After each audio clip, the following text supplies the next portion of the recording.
ઉપલેટા નગરપાલિકા ward number 3માં સદસ્યો દ્વારા જનહિતમાં કરવામાં આવેલી સારી કામગીરી।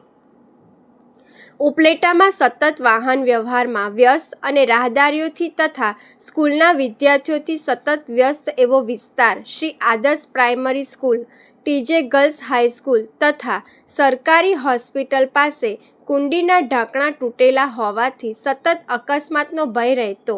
આ ગંભીર સમસ્યાને ધ્યાનમાં લઈ જાગૃત સદસ્ય મહેશભાઈ સુવા દ્વારા રજૂઆત કરતા તૂટેલા ઢાંકણા તથા ખુલ્લી કુંડીઓમાં તાત્કાલિક લોખંડના મજબૂત ઢાંકણા ફિટ કરી દેવામાં આવ્યા।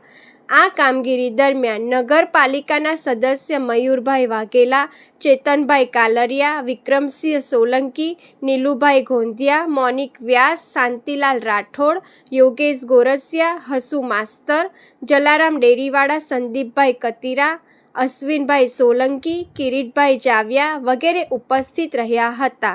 યોગ્ય સમય ત્વરિત પગલાં લેવાથી લોકોએ આભાર માન્યો હતો। જયેશ ત્રિવેદી, જિલ્લા ભાજપ ઉપપ્રમુખ, ઉપલેટા। આજ રોજ ઉપલેટા વોર્ડ નંબર 3માં આદર્શ સ્કૂલ પાસે, કડવા પટેલ સમાજ પાસે અને ટીજે સ્કૂલ પાસે કુંડીના ઢાંકણા તૂટી ગયા હતા અને ત્યારે ઉપલેટાના જાગૃત સદસ્ય મહેશભાઈ સુવાને ધ્યાનમાં આવતા તેની સાથે મયુરભાઈ વાઘેલા પણ સાથે રહ્યા અને યુદ્ધના ધોરણે તાત્કાલિક આ કુંડીના ઢાંકણા નખાવ્યા।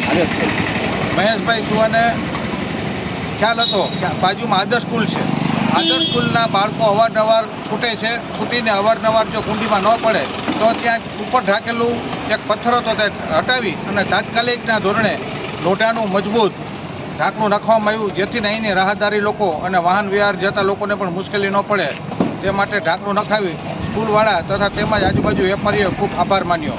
આ તબક્કે નીલુભાઈ ગોંધિયા, મોનિકભાઈ વ્યાસ, વિક્રમસિંહ સોલંકી, કિરીટભાઈ જાવિયા, ગોરસિયાભાઈ અનેક ગામના અગ્રણીઓ ઉપસ્થિત રહ્યા, તેમજ જલારામ ડેરીવાળા પણ ઉપસ્થિત રહ્યા અને સદસ્ય શ્રી મયુરભાઈ સુવા, મયુરભાઈ વાઘેલા, ચેતનભાઈ કાલરિયાનો આભાર માન્યો।